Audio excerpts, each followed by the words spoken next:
오늘 여러분들에게 전해드릴 말씀은 누가복음 6장 37절에서 49절의 말씀입니다. 37절에서 49절의 말씀입니다.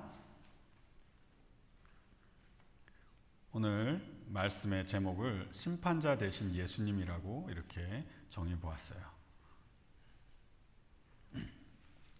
저희는 정보 시대에 들어서서 정말 불필요하고 건설적이지 못한 그런 남에게 피해를 주는 비판이 넘쳐나는 그런 세상에 살고 있습니다. 가끔 이제 유명한 사람들이 인터넷에 무슨 글을 올리면 댓글 중에 비판적인 말들이 항상 눈에 띄어요. 가끔 이런 비판적인 댓글은 그 글을 올린 사람의 인생을 망치기도 해요. 이런 댓글을 저희가 흔히 악플이라고 하죠. 이런 악플을 하는 사람들의 마인드는 보통 내 신분이 노출되는 그런 것도 아니고 서로 만날 사람도 아니니까 그냥 아무 생각 없이 하고 싶은 말을 하는 그런 마인드들이 많습니다. 저희는 이렇게 남에게 피해를 주는 비판을 즐겨하는 그런 죄악된 사람의 본성을 잘 보여주는 그런 시대에 지금 저희가 살고 있어요. 그런데요, 여러분, 이 세상은 너무나도 죄가 많고요, 너무나도 비판할 것이 많아요. 그런데요, 여러분, 또 여러분들에게 말씀드리고 싶은 것은 죄 많은 세상이 자신의 죄를 깨닫고 회개하는 것만큼 또 중요하고 절실히 필요한 것은 이 사람들이 하나님의 용서와 사랑의 메시지를 듣는 것입니다. 그런데요, 복음을 전하는 저희들이 죄악된 사람의 인생을 구원의 길로 안내해야 하는 그런 그리스도인들이 믿지 않는 자들을 향해 마치 인터넷에 악플을 달듯이 비판한다고 생각해 보세요. 아무 사랑 없이, 아무 생각 없이 믿지 않는 자들을 정죄한다고 생각해 보세요. 그러한 비판의 자세가 무슨 열매가 있겠습니까?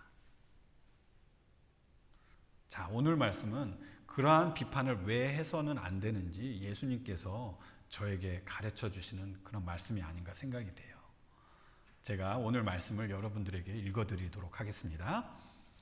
비판하지 말라. 그리하면 너희가 비판을 받지 않을 것이요, 정죄하지 말라. 그러면 너희가 정죄를 받지 않을 것이요, 용서하라.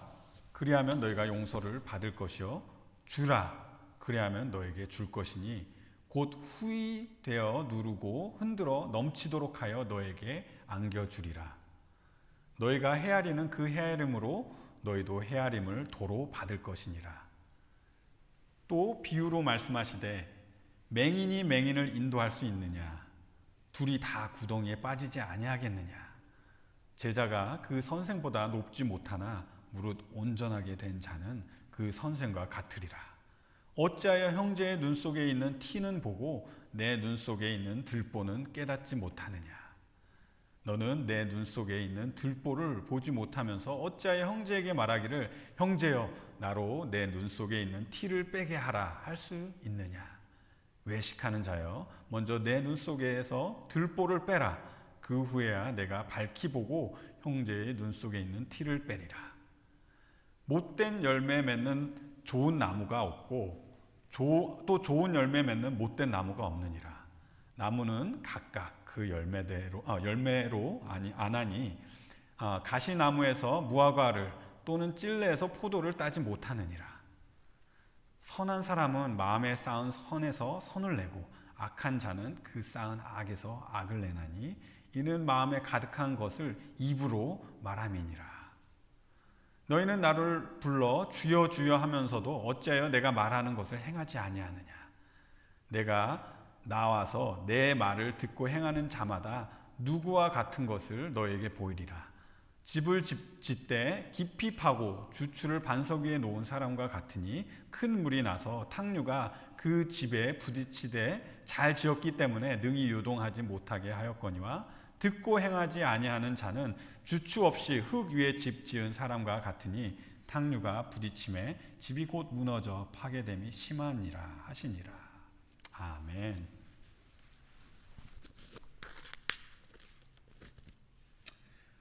오늘 말씀은 예수님의 설교의 중심 주제인 사랑이 연장되는 그런 말씀입니다. 예수님을 믿는 자로서 저희가 이웃을 어떻게 사랑해야 하는지, 특별히 저희를 어렵게 하는 그런 이웃들, 저희를 핍박하는 그런 사람들을 어떻게 사랑해야 하는지를 가르쳐 주시는 그 사랑이라는 주제 속에서 저희가 가져서는 안 되는 이 비판적인 태도를 예수님께서 오늘 말씀을 통해서 금하시는 것을 저희가 볼 수가 있습니다. 오늘 말씀 속에서 예수님은 그리스도인들이 이웃 사랑에 있어서 비판하지 말아야 하는 이유를 세 가지를 저에게 보여주시는 것 같아요. 그래서 저는 오늘 설교의 구조를 이렇게 나눠 보았어요. 첫 번째는 저희는 비판하지 말아야 되는 이유는 복음의 열매를 위해서인 거예요. 37절에서 38절의 말씀이고요. 두 번째, 저희가 비판해서는 안 되는 이유는 저희는 비판할 자격이 되지 않기 때문입니다. 그 말씀이 39절에서 42절의 말씀이고요. 세 번째, 저희가 비판하지 않아야 하는 것은 예수님이 심판자 되시기 때문이에요. 저희가 믿는 자로서 심판의 자리에 있지 않고 예수님이 저희의 심판자 되시기 때문입니다. 오늘 말씀을 통해 여러분들 삶 속에 혹시 남을 해롭게 판단하고 정죄하는 모습이 혹시 있으시다면 그러한 잘못된 삶의 모습들을 더 좋은 열매를 위해서 사랑의 모습으로 바꿔가시는 그런 시간이 될 수 있었으면 좋겠습니다. 참고로 오늘 말씀의 본문이 조금 길고 또 중요한 부분들이 너무 많아서 제가 오늘 설교는 이번 시간과 다음 시간으로 나눠서 설교를 드리도록 하겠습니다. 자, 그러면 저희가 비판하지 말아야 하는 첫 번째 이유, 더 좋은 열매, 복음의 열매를 위한 것임을 저희가 한번 말씀을 통해서 보도록 할게요. 37절에 비판하지 말라. 그리하면 너희가 비판을 받지 않을 것이요. 정죄하지 말라. 그리하면 너희가 정죄를 받지 않을 것이요. 이제 여기 원어의 비판이라는 단어는 굉장히 range of meaning이 있어요. 그 범위가 좀 있습니다. 분리하다, 분할하다. 그래서 이렇게 무엇을 이렇게 골라내는 그런 의미도 있고요. 또 무엇을 결정하거나 판단하다라는 그런 의미도 있습니다. 이제 특별히 법적인 그런 의미로 많이 사용되는데요. 여기서 이제 이 오늘 말씀에서 비판하지 말라라는 의미는 어떤 기준을 가지고 누군가를 판단하고 그 사람의 옳고 그름을 판단해주는 그런 의미인 것이죠. 또 여기에 정죄라는 단어가 나오는데요. 이 단어는 죄가 있다는 것을 선고하는 그런 뜻에서 그 말을 하고 있는 거예요.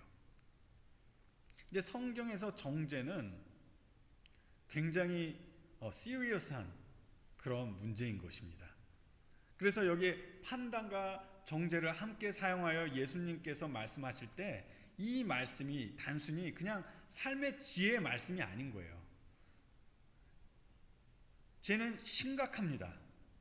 하나님께서 미워하시는 것이고요. 의로우시고 정의로우신 하나님께서 모든 죄에 대해서 심판하시기 때문에 그런 하나님이시기 때문에 단순히 내 잘못을 판단받고 싶지 않아서 남의 실수를 덮어주는 것 같은 그런 수준의 말이 아닌 거예요. 이 말은.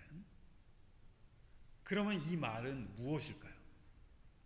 우선 이 말의 의미가 아닌 것을 먼저 설명해 드리면요.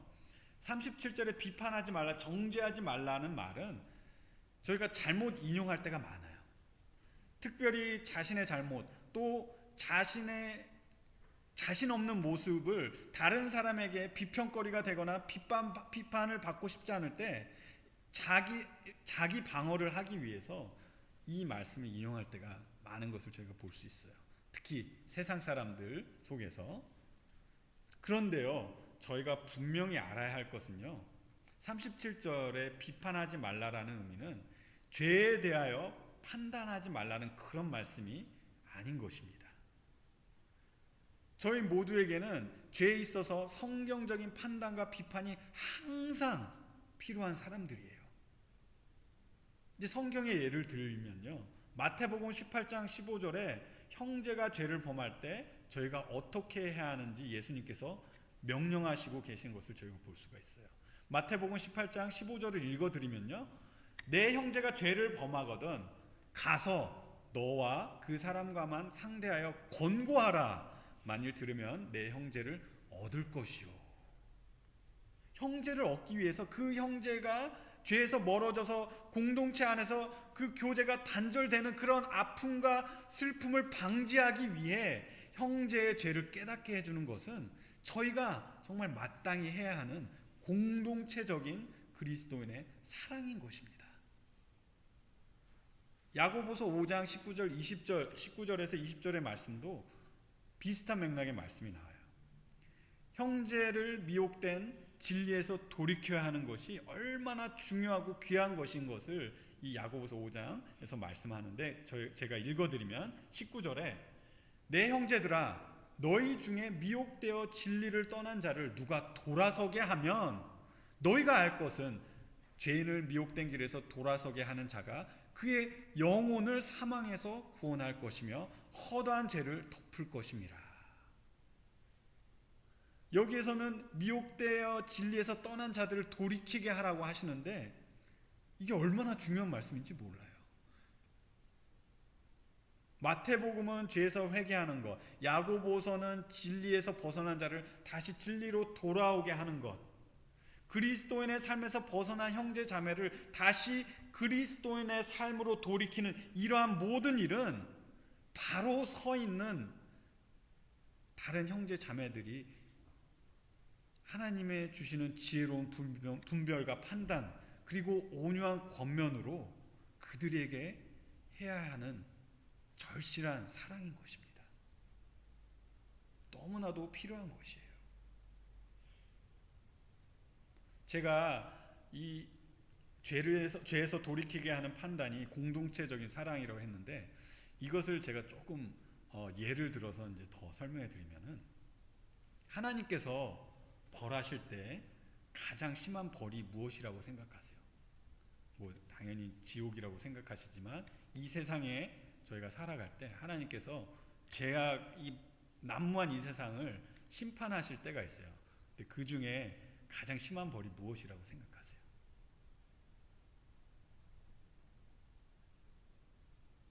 더 이상 그들의 죄를 드러내시려고 하시지도 않고 그들이 그냥 뭐가 되든지 내버려 두는 게 가장 무서운 벌인 거예요. 로마서 1장을 보시면 하나님께서 죄악 속에 타락한 자들을 그냥 그들의 부끄러운 죄악 속에 내버려 두시는 심판과 같은 말씀을 하시는 것이 나와요.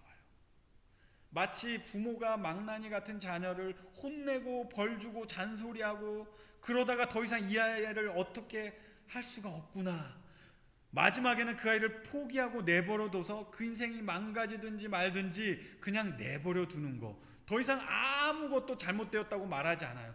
정말 사랑하는 부모의 심정으로 그것은 정말 마지막에 심판인 것이죠. 그 아이가 부모가 나를 버렸구나, 그것을 깨닫고 혹시 돌아올 수 있도록 가장 무서운 벌을 내리는 게 무관심인 거예요. 이렇게 잘못된 길에 가고 있는 누군가에게 지혜롭고 성경적인 판단으로 그 잘못된 죄악을 그 온유한 말로 비판해주고 권면해주는 것은 아직까지는 너무나도 큰 사랑인 것입니다. 자, 그러면 예수님께서 비판하지 말라고 하시는 것을 저희가 어떻게 이해해야 하냐면요, 지금까지 예수님께서 하신 설교의 문맥 속에서 저희가 이해를 해야 되는 거예요. 예수님은 지금 제자들에게 이 설교를 하고 계세요. 이 말씀은 그 시대의 비판적이었던 종교인들에게 지금 이렇게 막 하시는 말씀이 아닌 거예요. 예수님은 제자들, 복이 있는 자들, 하나님의 나라를 소유하고 만족한 삶을 살며 기쁨 속에 살아갈 구원받은 제자들에게 이 말씀을 하시고 계세요. 하지만 예수님은 하나님의 나라를 소유할 제자들이 참아내야 할 그런 핍박과 고통도 경고하시듯 지금 말씀하시고 계세요. 그러한 핍박과 고통 속에서도 그리스도인으로서 어떻게 살아가야 할지를 예수님께서 이 설교 속에서 가르쳐 주시고 계셨어요. 그 가르침의 중심 메시지가 무엇이었죠? 바로 사랑이었어요. 그런데 이 사랑의 대상들이 어떤 사람들이었죠? 제자들을 핍박하는 사람들, 제자들을 구타하고 약탈하고 저주하는 자들, 이러한 사람들을 향해 보복 없는 희생적인 사랑을 하라고 예수님께서 가르쳐 주셨어요. 이러한 사랑을 해야 하는 이유를 예수님께서 말씀하셨는데요.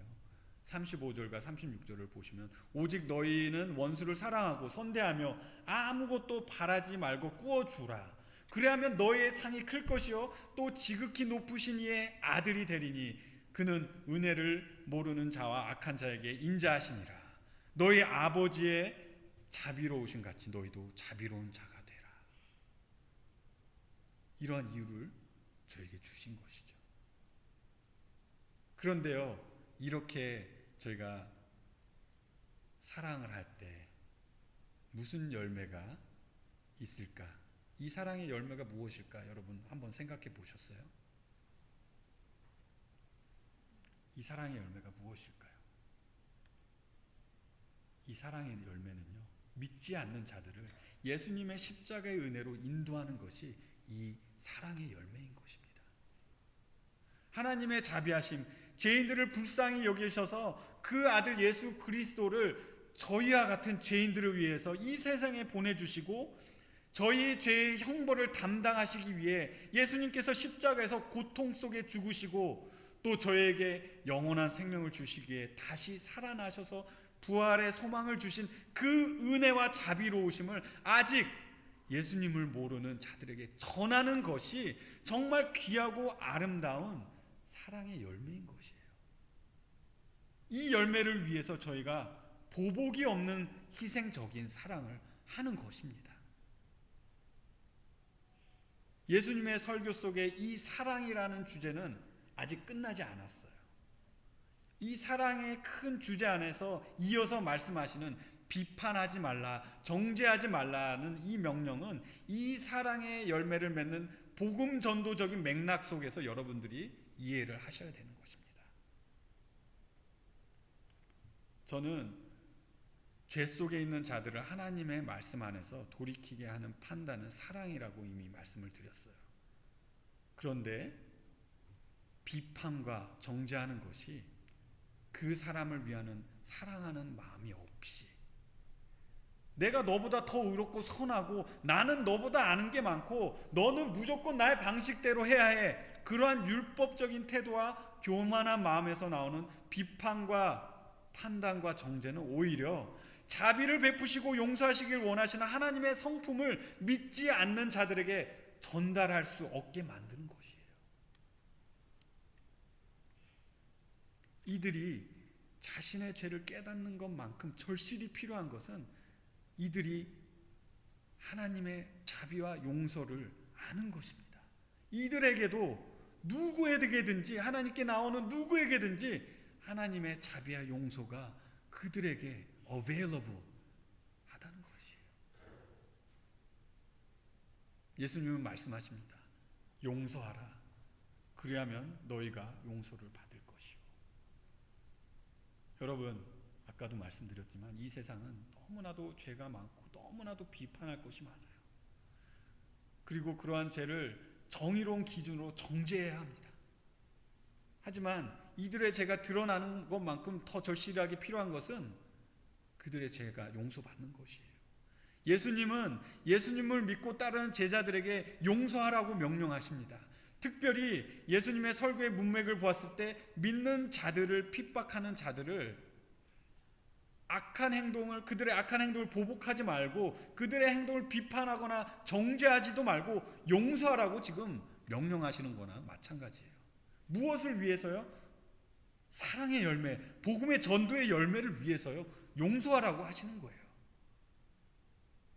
저의 용서가 저의 모든 죄를 용서하시는 예수님의 십자가 앞에 죄인들을 인도할 수 있다면 저의 용서가 저의 모든 죄를 모든 죄의 형벌을, 십자가 형벌을 받으신 예수님께 짊어지우신 하나님의 자비로우신 사랑과 은혜를, 그 위대하신 용서를 그 죄인들에게 드러낼 수 있다면 저희 또한 하나님의 그 크신 은혜를 받은 자로서 마땅히 용서해야 되는 자인 것입니다. 이것이 바로 예수님의 명령인 것이에요. 그런데요, 이 말씀 속에 드는 의문이 있어요. 이렇게 할 때 저희가 비판받지 않고 정죄받지 않고 용서받을 것이라고 하시는데, 이것은 또 무슨 말이죠? 여기에 누가 저희를 이제 역으로 비판하고 정죄하지 않고 용서할 수 있는 그런 사람이 있다고 여기에 이제 생각을 해보면은, 이것은 세상 사람들이 아니에요. 세상 사람들은 저희를 뭐 비판하거나 정죄하거나 용서할 그럴 사람들이 아닙니다. 예수님을 믿지 않는 사람들이 아니라 저희를 정의롭게 판단하시고 정죄하실 수 있고 또 용서하실 수 있는 하나님이신 거예요. 저희가 믿는 복음은 저희가 누구를 비판하지 않고 정죄하지 않고 용서한다고 해서 저희가 구원받게 하는 그런 복음이 아니에요. 저희가 믿는 복음은 전적인 예수님의 십자가의 은혜로 저희가 구원을 받는 것이에요. 저희가 도덕적으로 깨끗하고 선한 행동을 해서 구원받는 것이 아닙니다. 저희가 받은 은혜의 구원이 믿음으로 값없이 선물로 얻게 된 구원인 것을 저희가 생각할 때, 저희가 누구를 비판하지 않고 정죄하지 않고 용서한다고 해서 하나님께서 저희의 죄악을 판단하시지 않고 저희를 정죄하시지 않으시고 저희를 용서하실 것이라고 저희가 이 말씀을 가지고 해석할 수가 없는 거예요. 그 대신 이 말씀을 여러분 이렇게 생각했으면 좋겠어요. 저희는 하나님의 은혜를 받은 사람들로서, 예수님의 십자가의 구원의 은혜를 받은 사람들로서, 저희는 예수님께서 모든 율법을 순종하신 그 의로우심과 죽으심으로써 죄를 도말하신 그 십자가의 의를 입은 자로서, 로마서 8장 1절에 사도 바울의 말씀같이, 그러므로 이제 그리스도 예수 안에 있는 자에게는 결코 정죄함이 없나니, 저에게는 정죄함이 없는 그런 사람들이에요. 믿는 자에게는 이미 정죄함도 없고, 또 요한복음 5장 24절에 예수님의 말씀처럼 내가 진실로 진실로 너에게 이르노니 내 말을 듣고 또 나를 보내신 이를 믿는 자는 영생을 얻었고 심판에 이르지 아니하나니 사망에서 생명으로 옮겼느니라. 믿을 때 이미 영생을 얻었고 심판에 이르지 않고 사망에서 생명으로 즉각 옮겨진 자들인 거예요. 저희가 이것이 저희가 믿는 복음이잖아요. 이것을 믿는 자로서 이 본문을 이해하셔야 되는 거예요.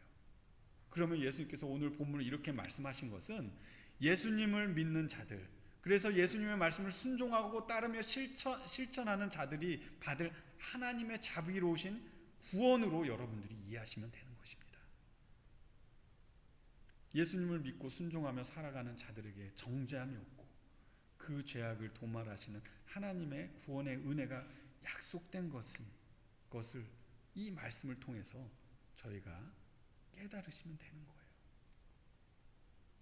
여러분, 이 말씀을 통해 여러분에게 드리고 싶은 말은요, 여러분들 삶 속에 복음 전도를 위해 서로를 용납하고 용서하는 아름다운 그리스도의 모습을 인하여 이 죄 속에서 괴로워하는 영혼들이 예수님께로 인도하는 그런 일들이 많이 있었으면 좋겠습니다. 또 그뿐만 아니라 이러한 복음의 열매들로 인하여 여러분 스스로가 구원하시는 하나님의 은혜를 더욱 확신하셔서 이 세상에서 구원의 확신이라는 복을 누리고 사시는 여러분들이 되시기를 저는 오늘 간절히 기도드립니다. 예수님은 사랑이란 주제 속에서 예수님은 비판과 판단과 비판이라는 주제를 계속 이어가세요. 예수님께서 이어가시는 말씀을 통해 저희는 저희가 예수님의 은혜를 입어 의롭게 되었다고 해서 죄를 정죄하는 자리에 있지 않다는 것을 알 수가 있어요. 예수님은 저희가 왜 비판과 정죄를 할 수 있는 자리에 없는 자라는 것을 말씀해 주시는데, 그것이 오늘 설교의 두 번째 포인트, 비판의 자격입니다. 38절에 주라는 것이죠. give. 그리하면 너에게 줄 것이니 곧 후히 되어 누르고 흔들어 넘치도록 하여 너희에게 안겨주리라. 너희가 헤아리는 그 헤아림으로 너희도 헤아림을 도로 받을 것이니라. 38절의 말씀은 예수님께서 주라고 이렇게 말씀하세요. 그리고 그렇게 주면 또 받을 것이라고 이렇게 이제 말씀을 하시는데, 이 말씀도 그냥 보기에는 뭐 선을 베풀면 하나님께서 그보다 더 큰 보상을 주신다는 그런 말씀인 것 같기도 해요. 그런데 이렇게 해석할 때 이 앞에 나온 비판이라는 주제가 조금 이렇게 벗어나는 듯 이제 느껴져요. 근데 저희가 조금 더 깊게 생각해 보면 이제 38절의 그림은 이제 옛날 여러분 이제 기억하시겠지만 쌀집에 쌀을 이제 살 때 쌀을 무게로 팔지 않고 이렇게 사각진 나무 그릇 같은 것으로 이렇게 쌀을 퍼서 팔았던 그런 시대가 있었잖아요.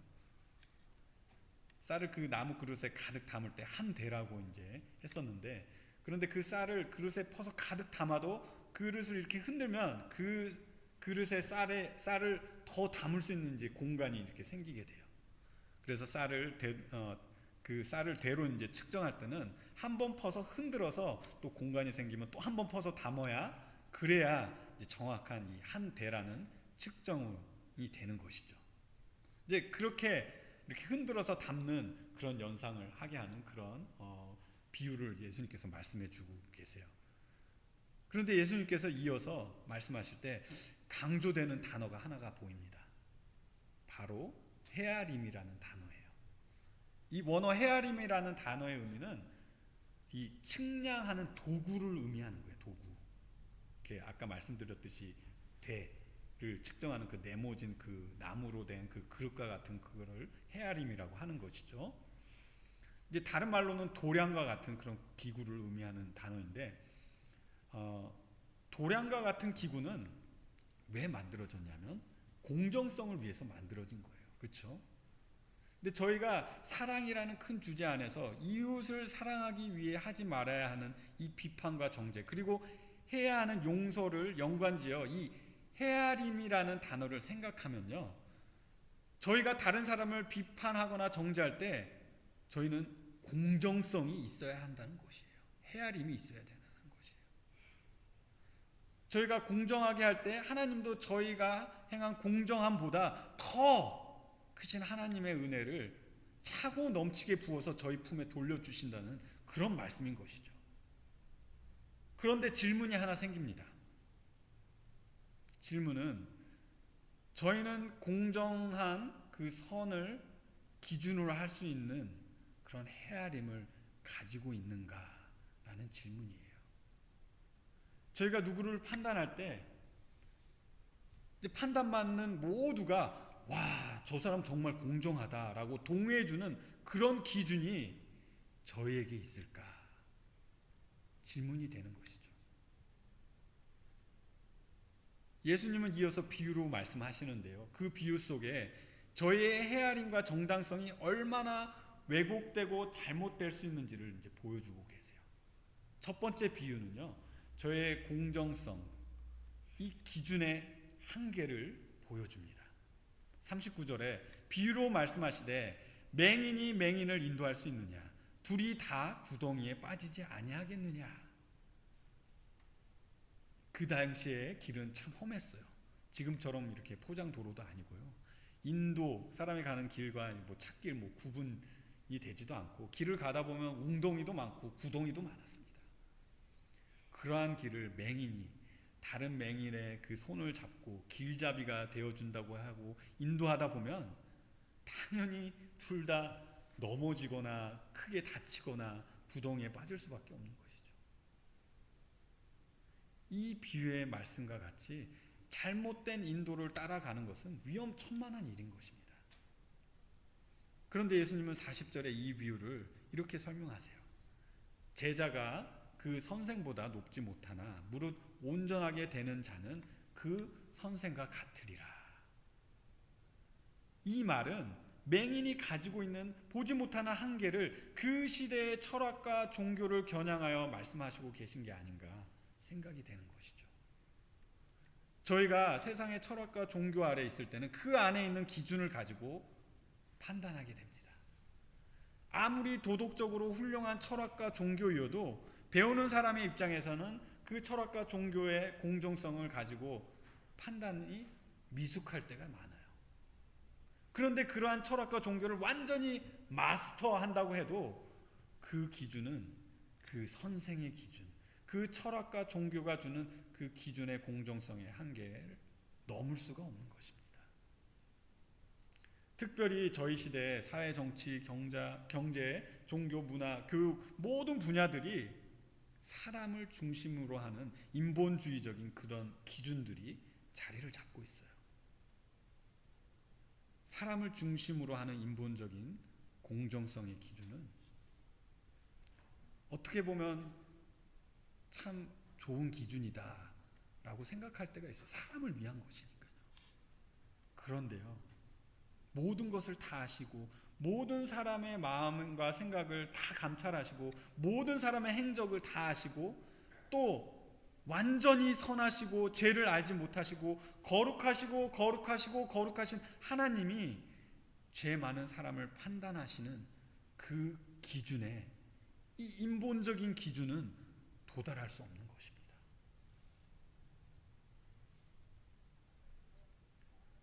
또 저의 공정성에 질문을 던지는 다른 이유는 저희는 나 자신을 우선으로 하는 이기적인 그런 자기 사랑을 가지고 있어요.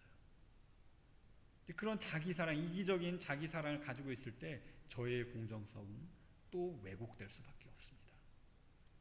나 자신을 위하는 이기적인 사랑은요, 남은 호되게 판단하고 나는 너그럽게 판단하는 그런 이중적인 기준의 정당성을 갖게 해요.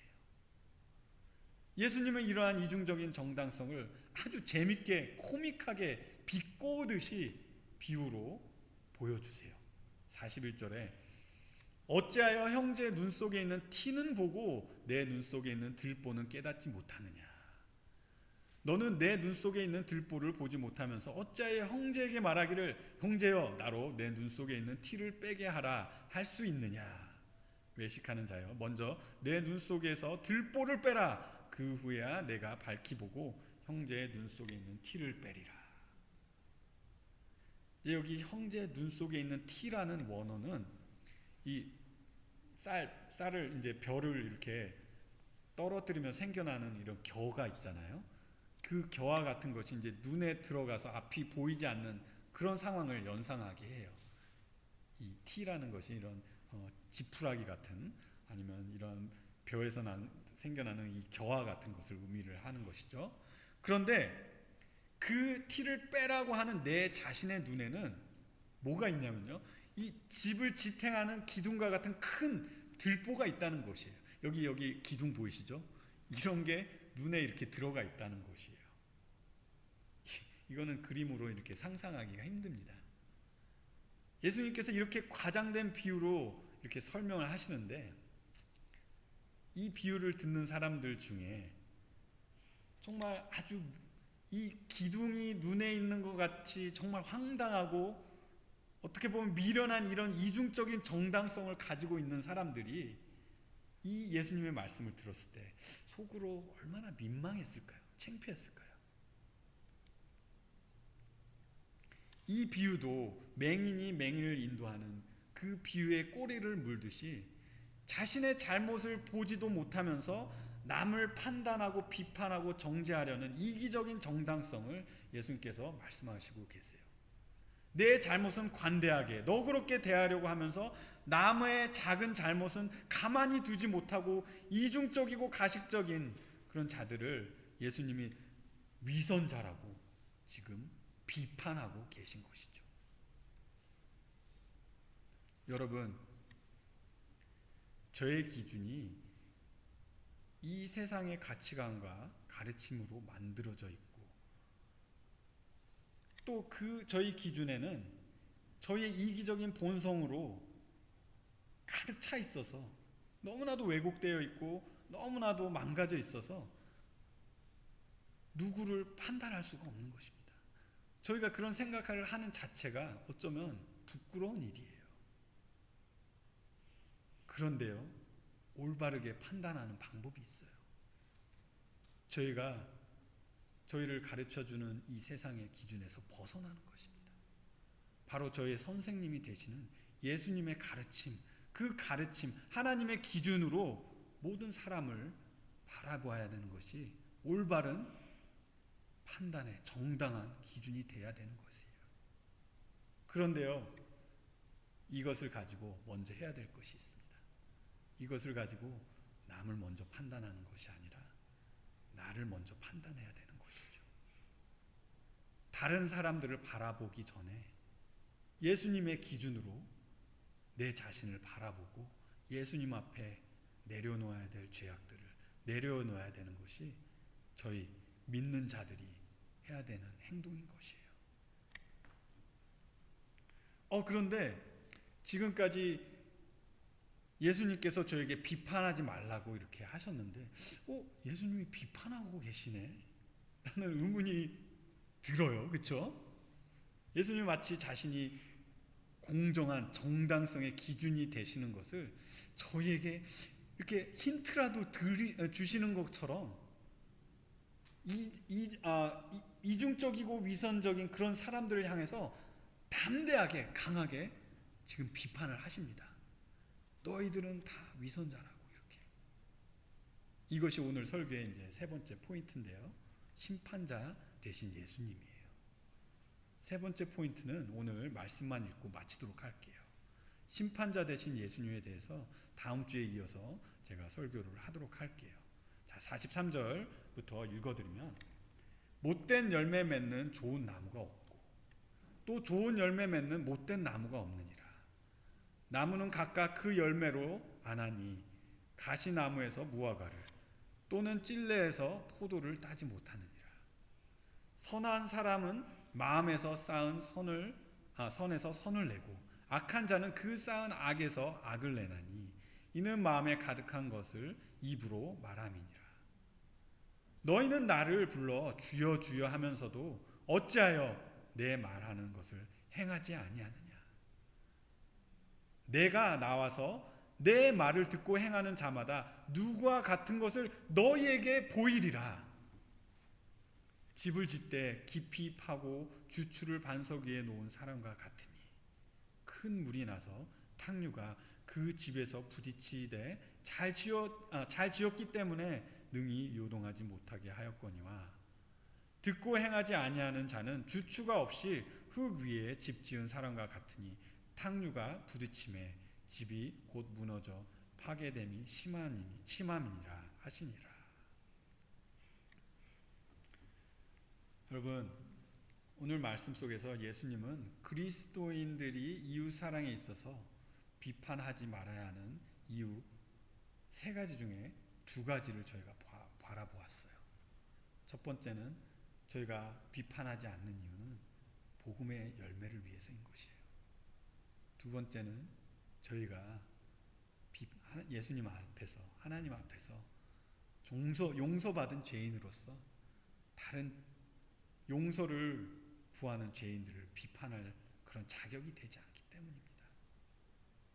오늘 세 번째 포인트를 제가 설명해 드리지 않았지만 잠깐 프리뷰로 말씀드리자면 저희는 사랑의 열매, 복음의 전도의 열매를 위해 저희 이웃의 죄를 사랑 없이 판단하지 않지만 마지막 날에 예수님께서 모든 것을 판단하시고 모든 것을 심판하시는 그날이 있을 거예요. 그날에 예수님께서 심판하시는 날에 반석 위에 있지 않다면 모든 것은 다 헛것이 된다는 것을 예수님께서 심판자 되신 예수님께서 저에게 말씀하심으로써 예수님의 이 설교를 마치시는 것을 저희가 볼 수가 있는 것이죠. 여러분, 저희도 심판자 대신 예수님의 공정하신 의로우심 그 앞에 설 준비가 되어 있어야 되는 거예요. 저희가 준비가 되어 있지 않다면 오늘이 그 준비해야 되는 그런 날입니다. 더 큰 재앙이 저에게 닥치기 전에 마치 LA에 모든 것을 쓸어갔던 이 한 도시만한 그 면적을 쓸어갔던 그 산불처럼 그렇게 큰 재앙이 오기 전에 저희가 준비해야 되는 것이에요. 여러분들 혹시 여러분들 중에 반석에 아직 서 계셔 있지 않는 분이 계시다면 오늘 예수님의 그 은혜 앞에 나와 내 삶의 죄악에서 벗어나 회개하시고 예수님을 순종하는 삶을 시작하시기를 간절히 바랍니다. 함께 기도하시겠습니다.